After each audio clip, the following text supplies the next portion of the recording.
Hi everyone, welcome to our channel. So today in this tutorial I'm going to quickly show you how to get a virtual debit card on Revolut.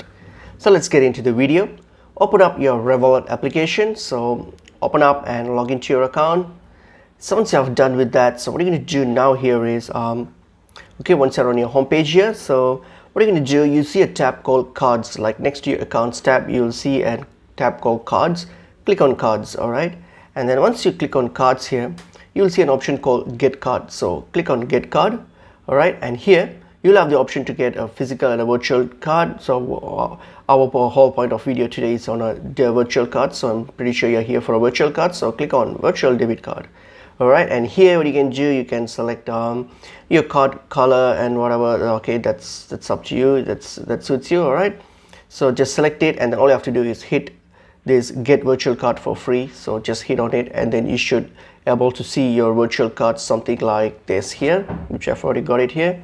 That's the one. So this is my virtual card here. So now you can add money to it and you're free to use that. So that's pretty much it is.